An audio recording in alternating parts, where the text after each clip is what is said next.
padanya. Kita sudah pelajari berulang-ulang, wa ma khalaqtul jinna wal insan illa liya'budu. Namun kita tidak paham.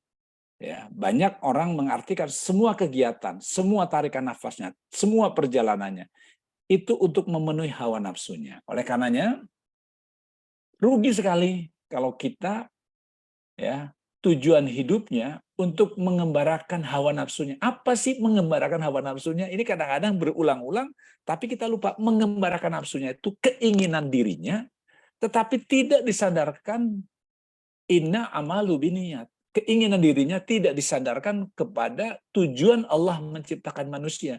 Keinginan dirinya hanya ingin disebut hebat. Keinginan dirinya hanya pengen disebut orang yang luar biasa. Keinginan dirinya karena dia ingin mendapatkan posisi yang diinginkan. Apa yang terjadi bila makhluk yang dibuat dengan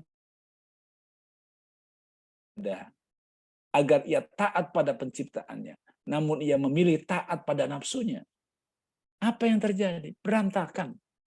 Karena Allah mendesain sedemikian rupa manusia itu untuk taat. Tiba-tiba dia memenuhi hawa nafsunya. Ia berantakan, pasti sering stres. Inilah hukum universal. Bila sesuatu yang tidak diperlakukan sebagaimana maksud tujuan ia membuat atau ia dibuat, maka pastilah ia akan rusak. Saya ulangi lagi, bila sesuatu yang tidak diperlakukan sebagaimana maksud tujuan ia dibuat, pasti ia akan rusak. Handphone untuk menelpon, tiba-tiba untuk ganjel pintu, ya pasti rusak. Ya. Bapak Ibu rahimakumullah. Jadi bila manusia ya yang taat pada nafsunya, maka DBS pasti tidak melayang. Ya, pasti tidak melayang. Bapak Ibu, kebenaran hakiki. Ketetapan pada Allah dan Rasulullah SAW adalah kunci sukses dunia akhirat. Ketaatan pada Allah, nurut apa yang Allah perintahkan, nurut apa yang Rasul perintahkan, inilah sukses dunia akhirat. Sudah nggak ada macam-macam. Itu yang disebut dengan takwa. Nurut saja. Nah, pembangkangan pada Allah dan Rasulnya pasti akan berakhir dengan kesengsaraan. Pembangkangan pada aturan mainnya Allah, pada petunjuk Rasul, pasti akan berakhir dengan sedih dan duka. Jadi kenapa terjadi kesedihan? Kenapa terjadi duka? Karena tidak nurut aturannya Allah. Ya, Allah memberi petunjuk, mengingatkan pada kita. Innalazina yuhadunallaha wa rasuluha ulaika fil azalin. Ya.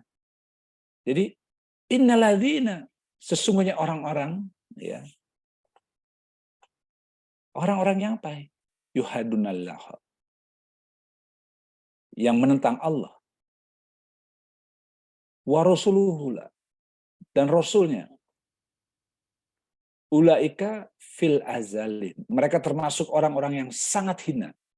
Jadi siapa di antara kita yang menentang petunjuknya Allah, yang menentang petunjuknya Rasul, pasti terhina. Allah suruh apa? Ya, kita menutup aurat, nggak mau, pasti akan terhina. Mungkin tidak sekarang, nanti. Mungkin tidak nanti, di yaumil akhir. Ya, jadi kata kuncinya, ini bukan kata-kata saya sekali lagi. Dan ini sumpah Allah. Ini janji Allah. Innaladzina. Ya, sesungguhnya orang-orang. Yang mana?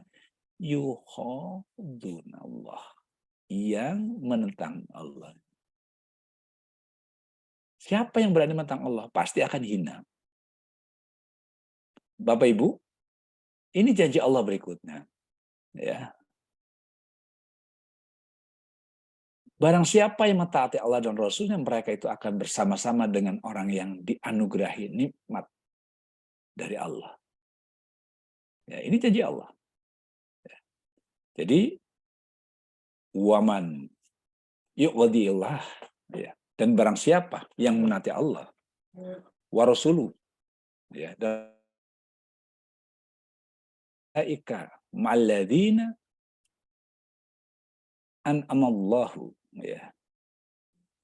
Orang yang menuruti Allah dan Rasulnya, mereka itu akan bersama-sama dengan orang yang diberikan nikmat Allah. Ya, luar biasa. Juga nanti dibarengi oleh para nabi dan orang-orang yang mencintai kebenaran dan mereka yang mati syahid, orang yang soleh. Itulah kata Allah, wa hasuna ulaika rafiqan. Mereka itu adalah teman-teman yang sebaik-baiknya nanti di yaumil akhir. Jadi siapapun orang yang nurut aturan Allah dan Rasulnya, nanti di yaumil akhir, ya, mereka dikumpulkan bersama para nabi, bersama orang yang mencintai kebenaran, bersama orang yang syahid, orang yang saleh. Semoga kita termasuk di dalamnya.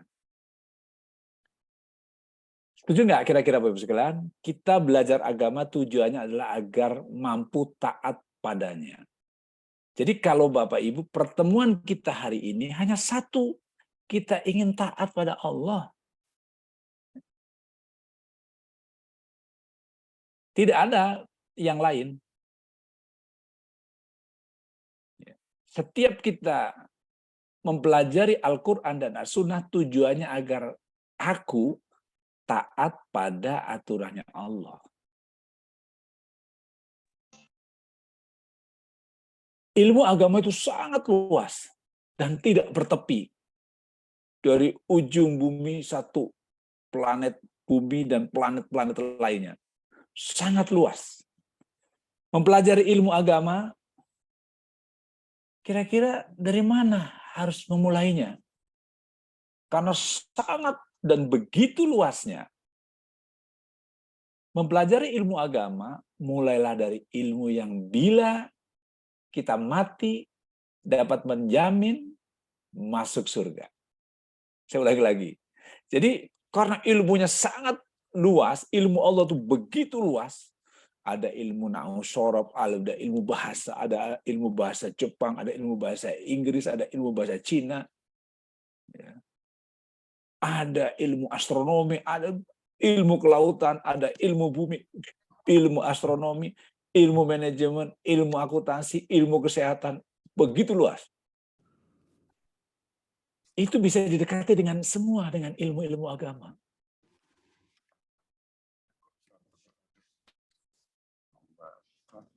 Dari ilmu yang bila kita mati dapat menjamin surga. Karena tujuan akhir adalah falah ridhonya Allah di surga nanti. Ilmu yang dapat menjamin masuk surga yaitu ilmu yang membuat kita mampu taat pada Allah.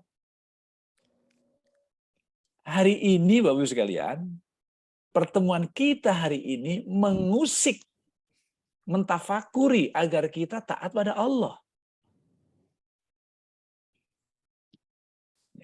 Oleh karenanya, sudahkah aku memiliki kemampuan agar dapat taat pada Allah? Sudah enggak? Sudahkah kita memiliki itu semua? Karena mungkin umur kita tinggal berapa lama lagi. Tahun ini menginjak saya masuk kepada umur yang 60 tahun.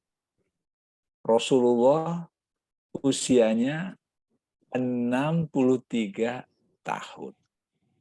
Artinya saya harus mempersiapkan kalau mengikuti Rasulullah. Kalau tidak, lebih mudah lagi. Kemampuan-kemampuan spiritual yang dibutuhkan untuk taat antara lain, kita butuh sabar, kita butuh pasrah, kita butuh ikhlas, kita butuh berserah diri, kita butuh mensyukuri nikmat Allah, kita butuh memiliki rasa pemaaf, kita butuh sholat kita khusyuk, kita butuh tawadu, kita butuh agar mampu menghormati orang lain, dan lain sebagainya. Ini yang disebut dengan kemampuan-kemampuan spiritual. Ini yang jarang dan tidak pernah kita pelajari. Yang ada adalah yang kita pelajari dari TK sampai kuliah. Tidak ada kuliah mempelajari tentang ikhlas, tentang sabar, tentang berserah diri, tentang bersyukur. Adanya di ruang ini. Setujukah kira-kira Bapak sekalian? Dosa adalah perilaku yang melanggar tuntunan Al-Quran. Sekali lagi, dosa, semua yang kita lakukan adalah karena sebuah perbuatan yang melanggar apa yang diajarkan Rasulullah kepada kita, yaitu Al-Quran. Kenapa kita dapat tergelincir pada perbuatan dosa? Dia tersambung ya. Kenapa ya? Kenapa kita dapat tergelincir pada perbuatan yang Allah tidak sukai dan Rasul tidak sukai? Dan kita berbuat dosa karena pada saat itu kita lupa. Apa yang kita lupakan, Bapak sekalian? Pertama, lupa Allah selalu melihat kita. Kalaupun Allah melihat kita, kita pikir Allah akan mengampuni. Yang kedua, pada saat Bapak, Ibu, dan kita semua berbuat dosa, saat itu lupa bahwa akhirat itu ada.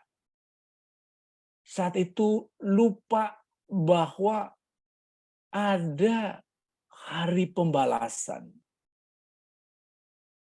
Lupa bahwa orang yang berdosa masuk neraka. Lupa akan banyaknya apa yang kita lakukan, sungguh perbuatan itu dicatat oleh malaikat. Dan banyak lupa-lupa lainnya. Dan yang paling lupa, kita tidak tahu umur kita panjang atau pendek. Jadi selama manusia sadar, maka ia akan sulit berbuat dosa.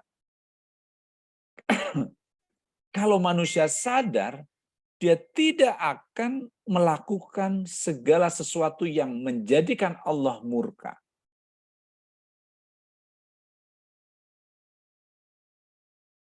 Bagaimanakah upaya yang mudah agar kita dapat selalu sadar?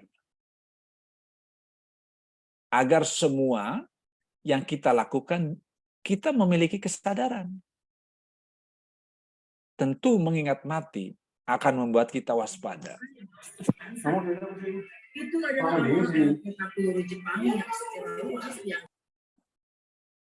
Kalau kita ingat mati, Rasul mengingatkan kepada kita, ingatlah mati dalam satu hari 20 kali, kata Rasul. Jadi kalau 24 jam, hampir 1 jam lebih, 1 jam 15 menit kita ingat mati. Mudah-mudahan kalau kita ingat mati, apa yang kita akan lakukan, kita akan pikir panjang.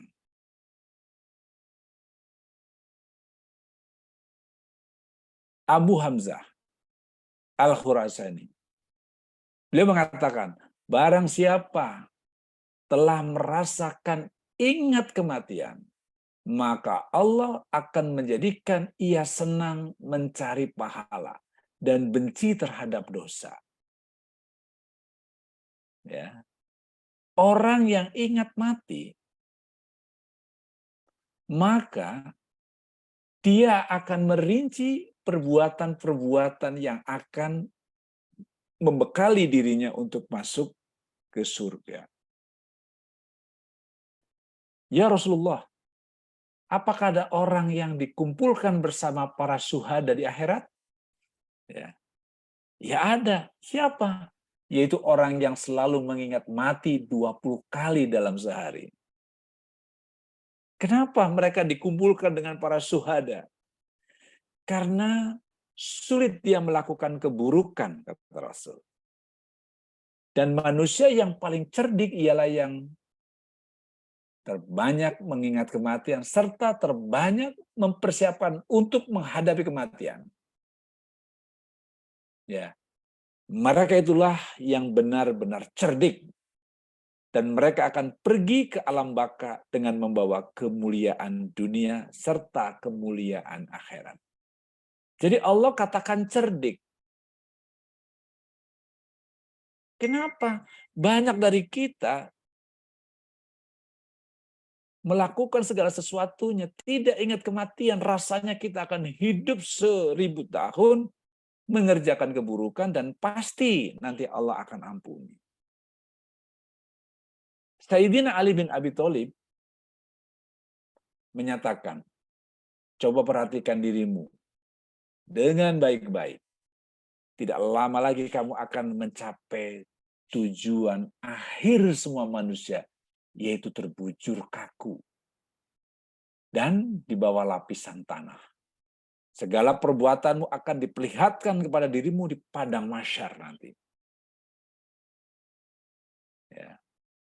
Yaitu tempat di mana orang-orang yang telah berbuat aniaya akan menerima, menyesali diri. Orang yang lalai akan sangat menyesali diri dan berharap seandainya ia dapat kembali ke dunia. Namun itu semua tiada berguna. Kenapa? Karena kesempatan mengulang sungguh tidak akan pernah ada dan tidak pernah akan terjadi. Semua manusia sedang menunggu sesuatu yang sama. Apa itu? Kematian. Apa yang kita harus tafakuri? Bahwa sungguh dunia hanyalah semata-mata alam kehidupan untuk menguji manusia. Siapa di antara kita yang paling taat pada Allah, yang memahami dan mengetahui sesungguhnya kita ini lagi menunggu kematian dan Allah tidak pernah memberitahu kematian seorang manusia kecuali tanda-tandanya. Rambut yang sudah memulai memutih, telinga yang sudah sulit mendengar, konsentrasi yang sudah agak ngaco, mata yang sudah sulit melihat dengan benar, sudah menggunakan kacamata minus atau plus, ya, gigi yang mulai ompong, daya ingat yang mulai rendah, tulang belulang yang mulai keropos. Ya. Bapak Ibu rahimakumullah, Imam Al-Ghazali menyatakan, ujian Allah tidak ubahnya seperti musuh yang hendak masuk ke dalam benteng. Ya. Ini Imam Al-Ghazali mengatakan semacam itu. Ya. Hati bagaikan benteng dengan 1000 pintu. Yang kayak apa? Ya. Inilah kira-kira. Hati bagaikan benteng dengan 1000 pintu. Ini hati kita. Ini di sekelilingnya ada benteng. Ya. Dengan 1000 pintu. Ini ada pintu-pintunya. Ini hati kita seolah semacam ini. Dan lalu, Bapak sekalian, misalnya, bagaimana kalau kita makan babi? Bagaimana kalau kita murtad? Bagaimana kalau kita bergibah? Ya. Nah, inilah benteng-benteng ini akan menjawab. Kalau makan babi, ini benteng ini mengatakan bagaimana. Kalau murtad, ya, bentengnya akan menjawab bagaimana. Kalau kita mau gibah, bentengnya mau jawab kayak apa. Lah hati ini di dalamnya punya ilmu untuk menangkal. Benteng-benteng inilah yang hari ini kita pelajari, kita tafakuri. Ya. Untuk dapat lulus ujian Allah, tidak ada jalan lain selain meraih keyakinan ilahiyah. Selain mentafakuri, menghayati ayat-ayat Allah. Hati bagikan benteng dengan 1000 pintu tadi. Ya. Kita satu persatu memiliki keyakinan ilahiyah. Pada saat kita makan babi, apa keyakinan kita tentang makan babi? Kalau kita memiliki keyakinan bahwa makan babi adalah haram, maka kita tidak akan pernah makan babi. Kalau kita memahami bahwa murtad itu berdosa, maka kita tidak akan pernah murtad. Kalau kita mengatakan gibah itu berdosa, maka kita tidak akan pernah bergibah. Biru tua ini adalah keyakinan ilahiyah yang setiap minggu malam kita rumuskan. Lah kita lagi sekarang membuat benteng-benteng ribuan pintu yang dimiliki agar kita memiliki keyakinan ilahiyah dan kita lulus di dalam setiap ujian. Jadi bagaimanakah proses terbentuknya keyakinan ilahiyah? Ya. Atau pada saat-saat Bapak Ibu membaca Al-Quran, membaca maknanya, mengetahui asbabul nuzulnya, kenapa Allah melakukan itu semua. Ya. Inilah proses terbentuknya keyakinan ilahiyah. Otak yang kita miliki itu memiliki ilmu yang begitu banyak. Tiap hari baca Al-Quran, tiap hari sharing WA, terus saja. Tetapi ada yang tersimpan di otak, ada yang masuk ke kolbu. Syaratnya untuk masuk ke kolbu, maka pintu katup ini harus dibuka. Jadi banyak orang hafal Al-Quran, perilakunya buruk. Banyak orang sering membaca Al-Quran, sering ngaji, di mana-mana perilakunya buruk. Karena otak, pemahaman yang ada di otak tidak diturunkan kepada kolbunya. Di mana ini adalah sebuah klep yang perlu dibuka. Jadi otak mendapatkan ilmu atau pengetahuan sehingga kita menjadi tahu. Sedangkan kolbu diturunkan dari otak itu menjadikan keyakinan. Kalau ilmu yang kita sudah serap dan kita sadari menjadi sebuah pemaknaan di dalam kolbu yang terdalam dan meyakini bahwa itu adalah kebenaran ilahiyah yang datangnya dari Allah, maka akan terjadi kekuatan kolbu kita. Benteng-benteng itu tidak begitu saja diam jika kita mendapatkan sesuatu.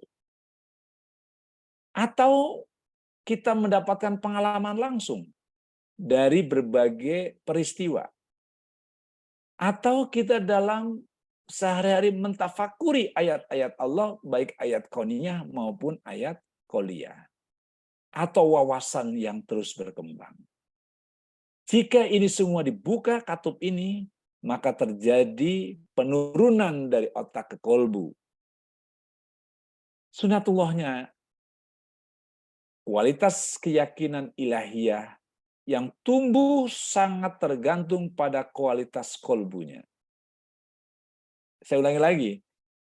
Tadi dari otak ke kolbu diyakini, ini tergantung kolbunya. Kalau kolbu kualitasnya buruk, nggak akan. Seunggul apapun benih yang ditanam di dalam kolbunya, hasilnya tergantung pada kualitas lahannya juga. Seunggul apapun benih yang ditanam di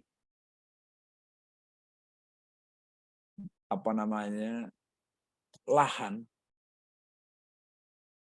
tergantung lahan punya kualitas kayak apa. Lahan itulah kolbu kita. Allah pernah memperingatkan pada kita semua.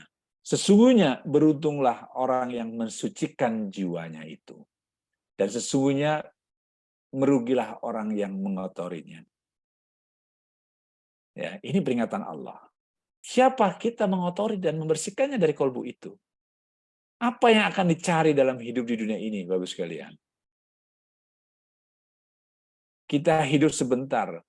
Kalau kita konversikan, satu hari di akhirat sama dengan 1000 tahun di dunia. Jadi usianya Rasulullah hanya 2,5 jam. Semua manusia beriman maupun kafir, keinginannya hanya sama, yaitu ingin bahagia di dunia dan di akhirat juga. Dunia bahagia itu apa?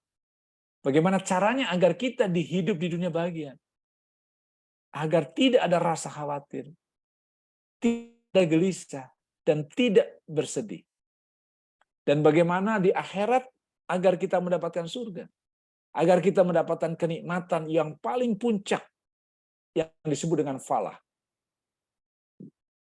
Di mana di dunia tidak ada seujung kukunya kenikmatan di surga tadi. Inilah tujuan yang kita ingin capai, dunia bahagia, akhirat surga. Di dalam dunia tidak ada rasa khawatir, gelisah, dan sedih dan duka kita. Bagaimana tips mempertahankan dunia bahagia, akhirat surga? Ketika menerima musibah, bagaimana? Kita ucapkan subhanallah. Mustahil ketetapannya salah. Saya ulang lagi. Mampukah kita mempertahankan agar dunia bahagia akhirat surga? Maka ketika kita menerima musibah, katakan subhanallah.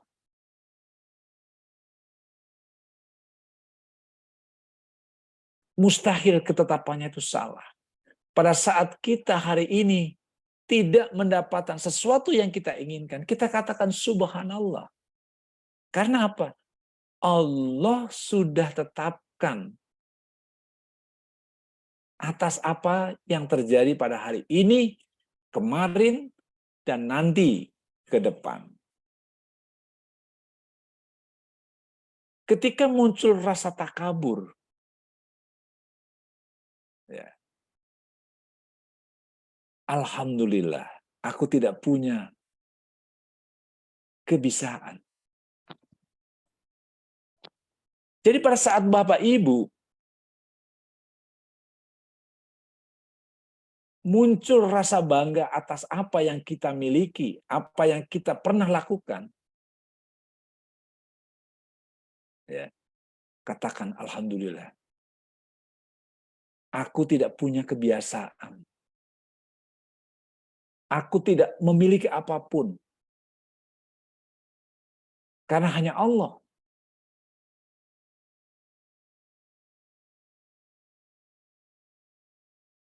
Ketika mempertahankan DBAS, ketika ada orang yang mendominasi hati, ketika ada sesuatu yang mendominasi hati, la ilaha illallah.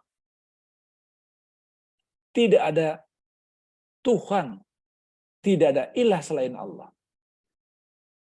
Karena begitu kita mendominasi sesuatu di dalam hati kita, maka kita mempertuhankan itu. Hari-hari kita memikirkan ingin mendapatkan sesuatu, berarti itu menjadi ilah, menjadi tujuan.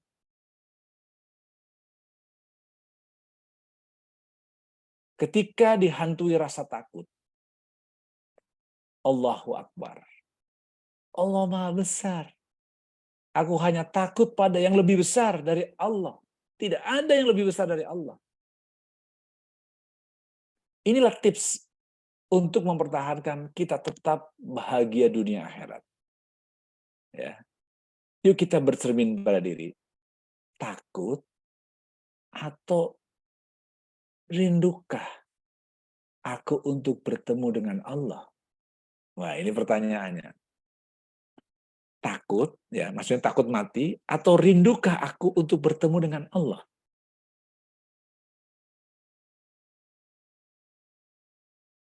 Sebuah analogi, ini tolong hati-hati dipikirkan baik-baik analoginya. Anak berbakti, rindu ingin pulang, menemui ayah ibunya. Anak durhaka, alergi untuk pulang, ngambek kesel pada ibu bapaknya. Manusia yang taat ingin bertemu Allah. Manusia yang membangkang takut bertemu Allah. Ini analoginya. Jadi kalau Bapak Ibu belum siap mati, pasti kita dalam kondisi membangkang. Tapi manusia yang taat ingin bertemu Allah. Pertanyaannya, kan tidak boleh kita menginginkan mati. Tidak. Manusia yang taat ingin bertemu Allah. Kapan? Di dunia maupun di akhirat. Ingin bertemu Allah. Suara kumandang azan dijadikan pertemuan kita dengan Allah. Saat dia diam, dia terus bertasbih. Dia mengingat Allah, mengingat Rasul, mengingat keburukannya. Ampun pada Allah, terus ingin bertemu Allah terus. Mulut, ucapan, pikiran, semua ingin dengan Allah. Takut bertemu Allah adalah bertanda diriku masih kurang taat pada Allah. Ya. Jadi Bapak sekalian, manakah yang lebih utama? Kehidupan di dunia atau kehidupan di akhirat? Kalau kita takut akan hilang sesuatu yang ada kita miliki di dunia, maka kita masih mengutamakan kehidupan di dunia. Rasulullah SAW bersabda, celupkan tanganmu di lautan, kemudian angkatlah air yang menetes jatuh dari jarimu, itulah dunia. Sedangkan lautan, itulah akhirat. Jadi sangat sedikit sekali. Sangat sedikit sekali. Tidaklah kehidupan di dunia ini melainkan sendaguro dan main-main. Dan sesungguhnya akhirat itulah yang sebenar-benarnya kehidupan. Al-Ankabut 64. Setujukah Bapak Ibu bahwa kehidupan di dunia ternyata tidak ada apa-apanya bila dibandingkan dengan kehidupan di akhirat. Tetapi kenapa hati kita hari-hari memikirkan di dunia tetapi enggan berpikir akhirat? Karena kita hubbud dunia. Kita kurang diasah. Kita kurang bertafakur. Kita tidak berani menyandarkan kehidupan ini karena Allah. Berikhtiarlah sekuat tenaga. Yakini Allah yang menentukan. Memang mudah diucapkan, tapi sulit dilaksanakan. Lidah tak bertulang. Pengakuannya sering kali dusta. Nggak pernah usaha, nggak pernah ikhtiar, pengen hasilnya baik. Benarkah bagi jiwaku bahwa kehidupan akhirat lebih utama dari kehidupan dunia? Cek. Benar nggak? Benarkah bagiku kehidupan akhirat lebih utama daripada dunia? Penggunaan waktu. Hari-hari kita, dari bangun tidur sampai tidur lagi, ngapain? Untuk kehidupan yang mana? Sebagian besar waktu kuhabiskan. Setidaknya niatkan segala sesuatunya karena Allah. Niatkan segala sesuatunya karena berbakti, berjihad di jalan Allah. Sehingga waktu kita tidak sia-sia. Gengsi. Kita selalu gengsi terhadap orang, terhadap siapapun. Untuk kehidupan yang mana? Aku terjebak oleh gengsi-gengsi yang ada. Apakah aku sering gelisah, was-was? Untuk kehidupan yang mana aku gelisah, was-was? Kalau untuk kehidupan dunia tidak boleh, tapi was-was, gelisah, saya belum beribadah yang baik, was-was, gelisah karena saya masih belum berinfak, bersedekah, menjalankan perintahnya Allah, itu baik. Tetapi kalau gelisah, was-was, saya tidak sekaya tetangga kita, itu bermasalah. Pengorbanan. Ya, besok mau demo. Buat siapa pengorbanannya? Untuk kehidupan yang mana segala pengorbanan yang kulakukan?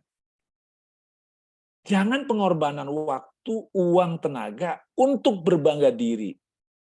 Tetapi untuk memberi jalan keluar kehidupan yang jauh lebih baik untuk umat. Apakah aku sering stres? Stresnya untuk siapa? Untuk kehidupan yang mana aku stres? Stres karena apa? Tidak naik pangkat. Stres karena apa yang kuinginkan tidak tercapai. Salah. Mestinya stres karena apa? Saya belum mempersiapkan kematian. Apakah aku sering sedih? Untuk kehidupan yang mana kesedihanku? Kalau sedih karena orang lain sudah naik pangkat, aku tidak. Sedih orang lain sudah memiliki kekayaan yang cukup, aku belum. Itu salah. Tapi sedih karena apa? Karena selalu ya, waktu wiridnya kurang, selalu ya tidak mau datang ke masjid. Wajah jiwa seperti apakah yang terlihat di cermin? Ya. Apakah bagi jiwaku kehidupan di dunia jauh lebih utama dari kehidupan akhirat? Silakan bercermin, Bapak-Ibu sekalian. Inilah fungsi tafakur. Tafakurlah memikirkan kejadian-kejadian diriku. Ya. Tafakurlah memikirkan apa yang Allah perintahkan dan Rasul perintahkan. Tafakur menjadikan aku bercermin. Mengkoreksi diriku, bukan mengoreksi kamu. Bukan mengoreksi istri kita, bukan mengoreksi anak kita, bukan mengoreksi suami kita, bukan mengoreksi tetangga kita, tapi koreksi diri kita. Itulah tafakur fungsinya. Ya. Oleh karenanya Allah mengingatkan kepada kita, lilladzina la yu'minuna bil akhirati masalul sa'i. Walillahi al-masalu al-alu wa huwal azizul hakim. Orang-orang yang tidak beriman kepada kehidupan akhirat mempunyai sifat yang buruk, perilaku yang buruk. Walillahil masyala. Dan Allah akan punya sifat yang maha tinggi. Allah wa huwal azizul hakim. Ya. Dan Allah mempunyai sifat yang maha tinggi dan dialah yang maha perkasa lagi maha bijaksana. Ingat sekali lagi, orang yang tidak beriman kepada kehidupan akhirat mempunyai sifat yang buruk. Jadi janganlah kita menjadi orang yang sifat yang buruk. Benarkah sikap itu ditentukan oleh keyakinan, bukan oleh ilmu? Orang yang ilmunya tinggi belum tentu perilakunya baik. Tetapi orang yang meyakini ilmu-ilmu Allah akan menjadi sebuah kebenaran, menjadi keyakinan ilahiyah, dan dia laksanakan, maka dia adalah orang yang mentaati Tuhannya. Walaupun rajin menimba ilmu, ngaji tiap hari, sikap tidak bisa dijamin akan berubah. Walaupun tiap hari baca Al-Quran, tetapi tidak mentafakuri, memaknai isi Al-Quran, sikap tidak bisa dijamin akan berubah. Tetapi dari diskusi makna ini semua, insya Allah mentafakuri ayat-ayat Allah, memikirkan kebenaran dari Allah, lahirlah yang disebut dengan keyakinan ilahiyah. Apakah peran ustadz, guru, dosen, fasilitator sangat penting dalam meraih keyakinan ilahiyah? Keyakinan tidak bisa ditransfer. Keyakinan harus diraih sendiri. Pertemuan yang minggu malam nggak bisa diojok-ojokin. Harus ada diraih dari diri sendiri. Mau nggak kita melakukan perubahan? Sadari Bapak Ibu, tidak ada yang bisa membuat seorang menjadi indah kecuali dirinya sendiri. Tidak ada orang yang mampu membuat istri kita, suami kita, anak kita menjadi hebat, orang lain enggak, tapi dirinya sendiri. Melalui apa? Melalui mentafakuri isi makna Quran, hadis, ayat-ayat Allah. Manusia tidak sama dengan batu. Kalau anak kita, istri kita seperti batu, maka diukir bisa. Suami kita seperti batu diukir bisa. Manusia tidak sama dengan batu. Sadari Pak Bu, mohon maaf ya. Kunci keberhasilan meraih keyakinan terletak pada kesungguhan kita dalam menghidupkan akal dan kolbu. Kunci keberhasilan meraih keyakinan terletak pada mentafakuri ayat-ayat Allah, memahami ayat-ayat Allah. Walahum tatafakaru. Otak dan kolbu saling mengisi. Sehingga dengan demikian peran fasilitator, peran dosen, peran guru hanyalah sebatas membidani lahirnya keyakinan ilahiyah.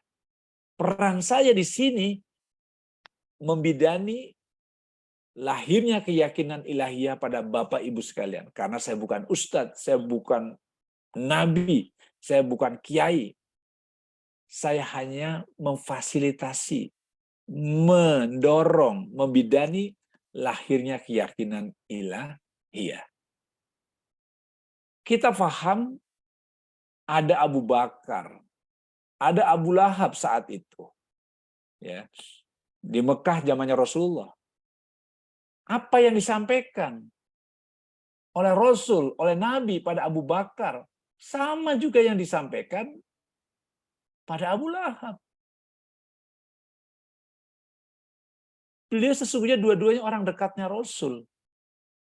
Lalu kenapa hasilnya berbeda? Kenapa berbeda, Pak Bu? Karena isi kolbunya yang berbeda. Baiklah Bapak Ibu sekalian, kita review 1 jam lebih tadi. Penghalang tafakur, penghalang Bapak Ibu mau mengikuti tafakur, menghalang memahami ayat Allah dan hadis Nabi, yang dominan adalah jiwa yang berlebihan pada keduniaan. Saat hari ini mampu nggak dalam 1 minggu sisihkan waktu 1 jam berdiskusi, mentafakuri ayat-ayat Allah. Penghalang Bapak Ibu bertemu dengan kita semua, yang dominan adalah jiwa yang berlebihan pada keduniaan. Mementingkan urusan dunia. Begitu Mbak Adi, terima kasih. Assalamualaikum warahmatullahi wabarakatuh. Mudah-mudahan bermanfaat. Waalaikumsalam warahmatullahi wabarakatuh. Waalaikumsalam warahmatullahi wabarakatuh. Terima kasih banyak Prof atas ceramahnya pada malam hari ini. Tentu memang setiap minggunya kita selalu dibimbing, diarahkan untuk mentafakuri diri sendiri agar dapat paham dan mengerti tentang arti dari hidup ini dengan tujuan kita adalah dunia bahagia, akhirat surga. Nah, Prof, di dalam kolom chat ini sudah ada pertanyaan. Saya akan bacakan pertanyaan yang pertama dari Pak Anas Rosyadi. Bagaimana sikap kita melihat kesoliman yang menimpa seseorang atau golongan? Pertanyaan kedua, ketika kita tidak mampu mengubah kesoliman yang ada, bagaimana cara kita untuk bisa ikhlas? Silakan, Prof. Ya, setiap kita melihat kezaliman, Rasul mengajarkan ada 3 orang menghadapinya. Pada saat kita memiliki kemampuan, ya, maka dengan kekuatan kemampuan itu kita lakukan dengan tangan kita. Kezaliman itu kita lawan dengan tangan kita. Ya, itulah sekuat-kuatnya iman. Jika tidak mampu, Rasul katakan, silakan kamu ya bicarakan, orasi, ngomong. Kalau dalam bahasa sekarang demo bahwa ini salah, nasihati bahwa ini salah dengan ucapanmu. Karena ada kezoliman. Jika tidak mampu, Rasul mengatakan serendah-rendahnya iman adalah dia mengungkapkan di dalam hati dan mendoakan bahwa itu zolim. Ya Allah, saya berpihak. Seperti halnya yang terjadi pada burung pipit dan cicak. Pada saat Nabi Ibrahim mau dibakar, ya, cicak mentertawai burung pipit, ya, yang paruhnya mengambil air dan menyemprotkan ke api unggun itu, diketawain sama cicak. Ya. Tetapi burung pipit memiliki keyakinan, serendah-rendahnya, sekecil-kecilnya upaya yang saya lakukan, saya berpihak pada kebenaran. Ya. Jadi pada saat ini, guru, dosen, bos akan dihilangkan. Ya. Semua jadi mahal dengan lam. Bagaimana pembelaan kita? Mau diam saja atau ikut berdemo, berani ngomong, atau kalau saya jadi presiden langsung saya tangani, sep, berhentikan Nadiem. Nah, itu kemampuan yang tertinggi, sekuat-kuatnya iman. Tapi karena saya tidak memiliki jabatan, maka nasihati sudah. Ya, lebih kuat lagi ya kita demo, kita ngomong pada orang lain bahwa ini salah. Dan diperbolehkan. Nah, bagaimana kalau misalnya ternyata sudah demo, sudah ngomong baik-baik, tetap dia menang. Berdoa karena kita teraniaya. Nah, bagaimana kalau doanya tidak terkabul? Tidak ada doa yang tidak terkabul bagi orang mukmin yang bersungguh-sungguh. Maka kesulitannya nanti akan dilahirkan kemudahan. Lahirlah sebuah keikhlasan. Begitu kita kerja keras dengan, tadi misalnya contoh sekarang, besok hari Selasa akan demo. Tiba-tiba pemerintah Jokowi juga tidak akan membuka pintu keinginan para dosen dan perguruan tinggi. Ya ikhlas saja, karena itu sebagai perjuangan. Karena perjuangan itu adalah ibadah. Tidak menentukan hasil, hasil urusannya Allah. Maka ikhlas. Ya, insya Allah. Begitu. Ya. Terima kasih banyak Prof atas penjelasannya. Sekarang pertanyaan kedua dari Pak Endang. Assalamualaikum warahmatullahi wabarakatuh. Izin bertanya Prof. Yang pertama, belakangan ini demonstrasi sudah bisa dikatakan sangat lumrah di negara kita. Banyak orang mengatakan bahwa demonstrasi adalah bagian dari amar ma'ruf nahi mungkar, sehingga seolah-olah menjadi hal yang harus dilakukan. Bagaimana menurut kacamata Islam tentang demonstrasi, Prof? Ya. Yang kedua, melihat kondisi saat ini di negara kita yang berkaitan dengan BSU dan BLT, bagaimana menurut pandangan Islam tentang BSU dan BLT? Apakah ada contoh di zaman Nabi hal-hal seperti itu? Syukron, Ya. Prof. Wassalamualaikum warahmatullahi wabarakatuh. Silakan, Prof. Ya, di zaman Rasul, ya, orang diperbolehkan berunjuk rasa, ya, mengungkapkan kepada Rasul. Ya, silakan. Ya. Kan tadi setinggi-tingginya itu tadi melakukan. Salah satu contoh, ya, Rasulullah pada saat Futu Mekah, ya, kemenangan Mekah, dia datang ke Mekah dengan berdemo. Dia berjalan semua, menunjukkan inilah kemenangan. Ya, dalam arti mempertunjukkan bahwa ini amar ma'ruf nahi mungkar. Nah, kemudian bagaimana kondisi saat itu, ya, tentang Ya, kalau sekarang itu BLT. Ya. Zaman Abu Bakar Asy-Siddiq, zaman Rasul sudah dilakukan. Zakat, infak, sodako dikumpulkan di Baitul Mal. Dan di Quran, Qut anfulihim. Ya, ambillah. Jadi kita diperintah mengambil.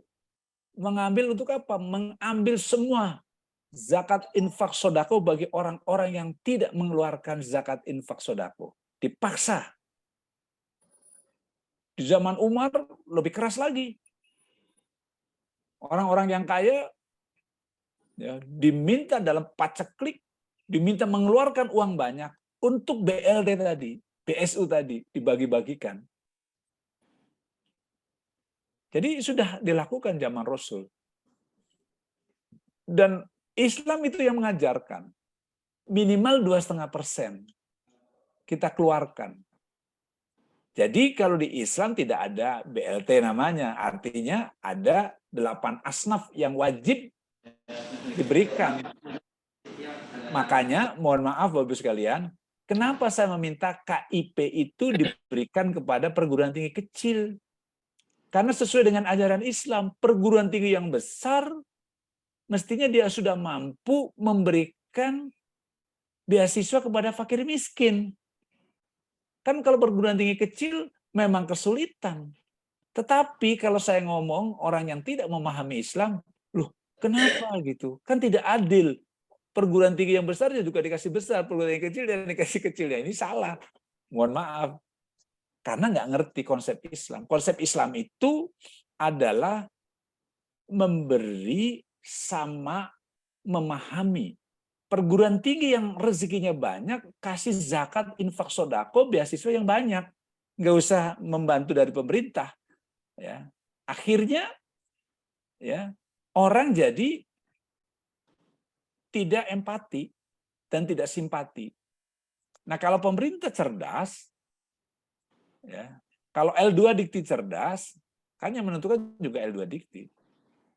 Perguruan tinggi kecil agar dia bisa hidup, ya diberikan lebih banyak. Begitu kira-kira. Iya. Terima kasih banyak, Prof. Pertanyaan selanjutnya, izin bertanya, Prof, dari Bu Mastini Masud. Apakah orang yang sering berbuat tidak baik bisa dikatakan tidak yakin akan adanya Allah? Silakan, Prof. Tidak. Tidak. Tadi apakah Abu Lahab tidak percaya pada adanya Allah? Ada, percaya adanya Allah. Tapi dia tidak yakin bahwa nanti Allah akan meminta pertanggungjawaban. Kalau dikatakan orang-orang kafir zaman di Mekah, apakah dia yakin adanya Allah? Yakin semua. Tapi tidak yakin bahwa nanti akan ada hari pembalasan. Bisa jadi orang yang berbuat buruk, dia yakin umurnya panjang. Apa contohnya? Contohnya Fir'aun. Dalam satu kisah Rasulullah pernah menceritakan bahwa Fir'aun dibisiki oleh iblis bahwa umurmu itu 1000 tahun. Kenapa waktu itu iblis bisa ngintip di Lauful Mahfudz tentang umur manusia, ya, bahwa Fir'aun itu umurnya 500. Kemudian dibisikin, hei Fir'aun, dia dulu taat pada Allah, dibisikin, kamu lakukan sesuatu karena umurmu 1000 tahun. 500 tahun kamu untuk melakukan segala sesuatu dengan nafsumu, dan 500 tahun berikutnya kamu taat pada Allah. Nah itu artinya seorang yang melakukan perbuatan buruk, dia mungkin yakin adanya Allah, tetapi tidak yakin ada hari pembalasan. Dan dia yakin bahwa dia perbuatannya jelek ini, dia akan perbaiki karena umurnya masih panjang. Begitu.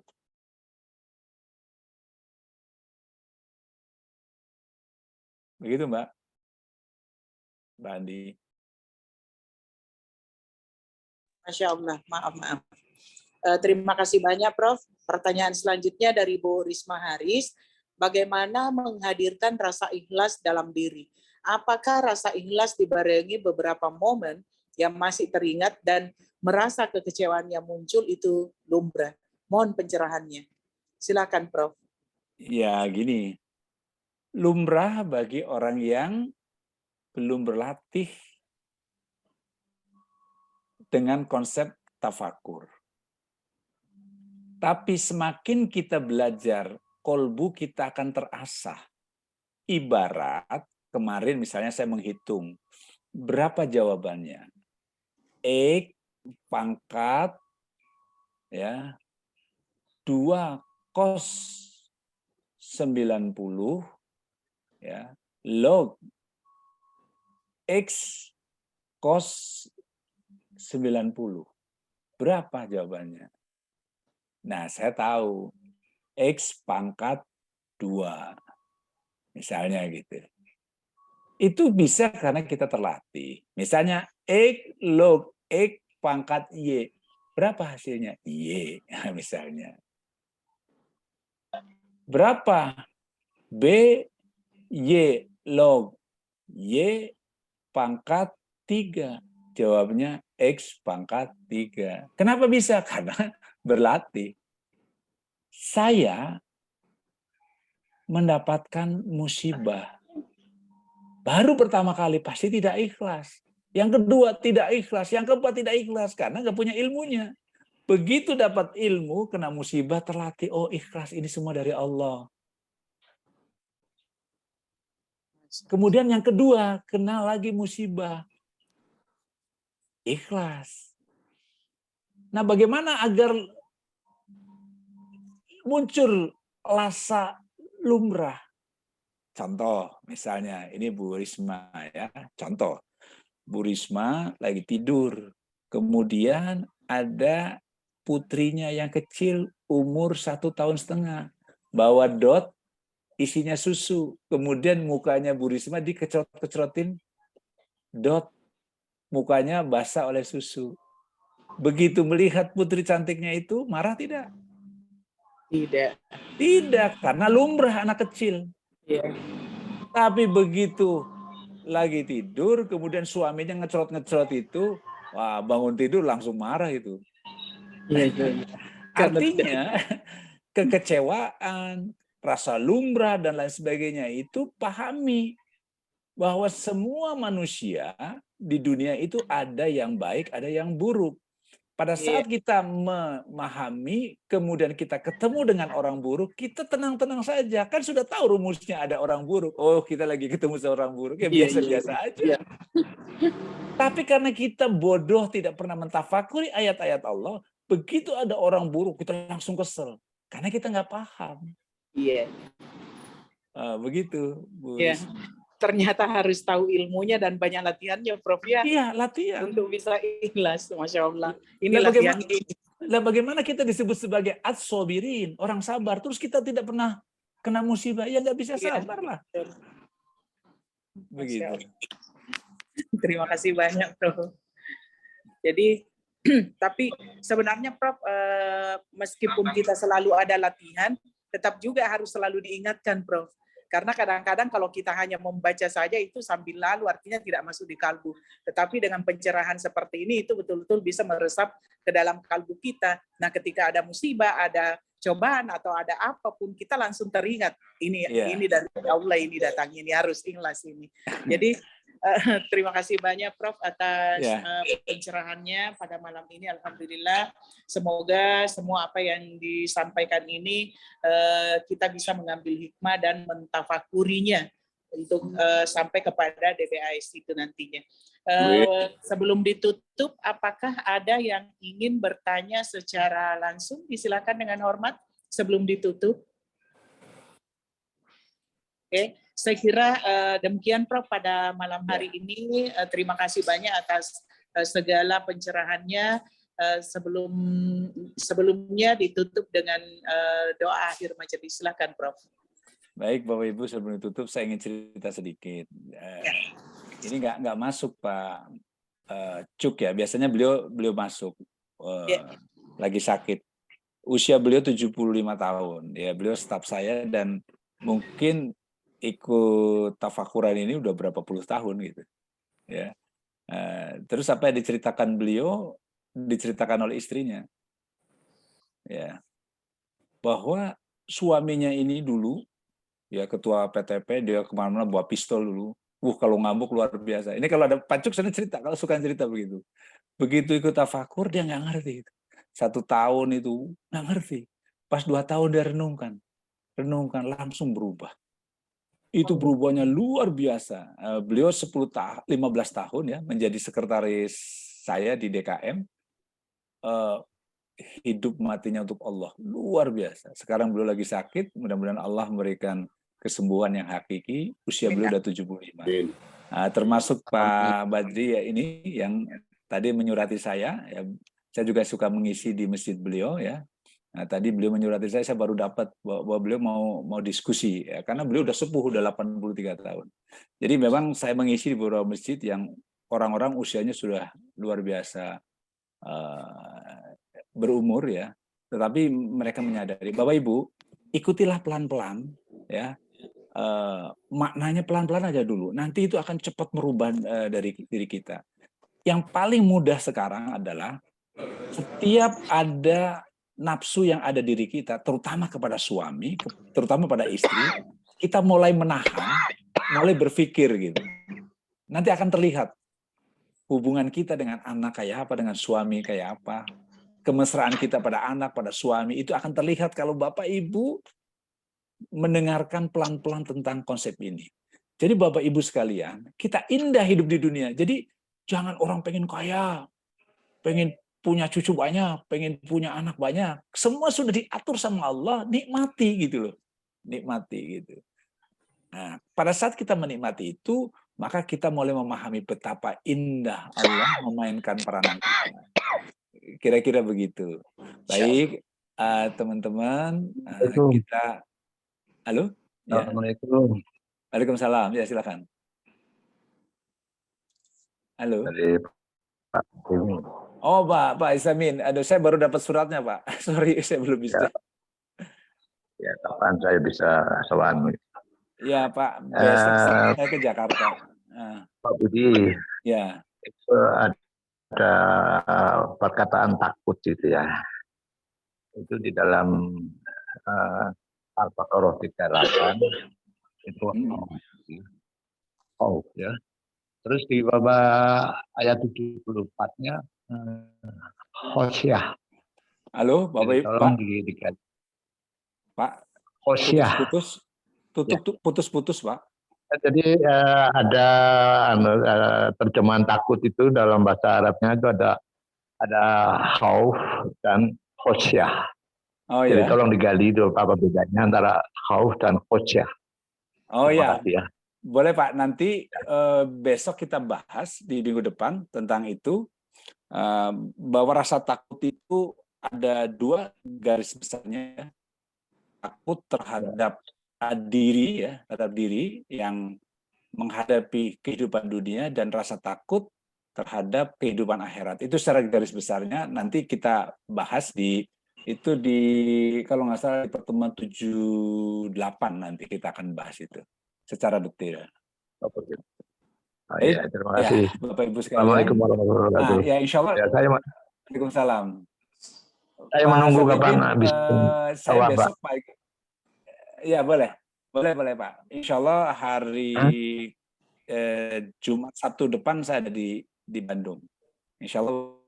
Oh, Sabtu depan ya. Oh ya. Ini penting sekali Pak. Betul penting sekali. Ya. Nah, terima kasih. Assalamualaikum warahmatullahi wabarakatuh. Waalaikumsalam warahmatullahi wabarakatuh.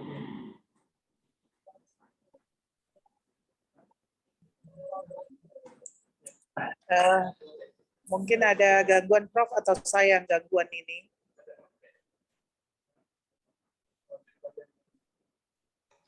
Halo?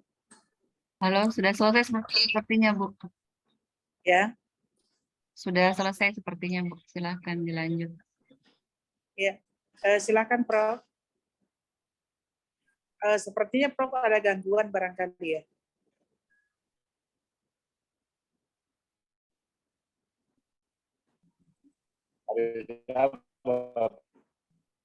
Ya, ya. Oh ya, Prof sudah ada. Silakan Prof. Doa akhir majelis.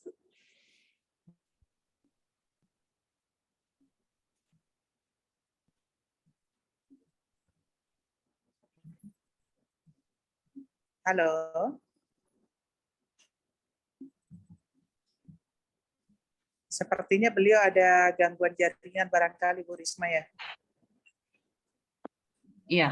Ya, maka Bapak Ibu Oh, silakan, mudah-mudahan Prof. membawa kebaikan buat kita semua. Pertemuan kita di minggu ya, Amin. maka kita tutup pertemuan hari ini dengan membaca istighfar 3 kali, doa akhir majelis dan hamdalah. Astaghfirullahaladzim alladzi la ilaha wal qayyum wa atubu ilaih.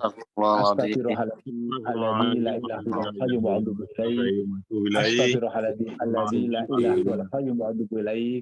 Subhanaka Allahumma wa bihamdika asyhadu an la ilaha illa anta astaghfiruka wa atubu ilaik. Alhamdulillahirabbil alamin.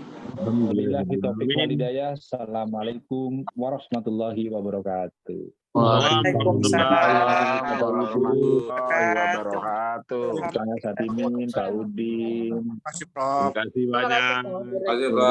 Terima kasih banyak Prof. Terima kasih banyak Bapak dan Terima kasih semuanya. Tata Judi, Terima Pak kasih Taufik, semuanya. Pak Bana, Pak Pak Sudipto, Pak Jarudin, Niko, Pak Budi, Terima kasih, Pak selamat Budi. malam. Bu Emma, Terima kasih semuanya, Terima Bu Bu kasih. Rosi. Bu Andi, Pak Taufik, Atur Pak suwun sangat. Bu Jenny, Pak Mari. Pak Mariana, teman-teman. Sehat selalu, Pak Oh, Budi. siap. Ibu Rosi, Gimana Demo? Ya, selamat malam. Ya, baik Prof, sampai ketemu di Pak Jakarta. Judin. Pak Kaulah, Terima Dewiono. kasih Prof. semua. Amin. Terima Assalamualaikum. kasih.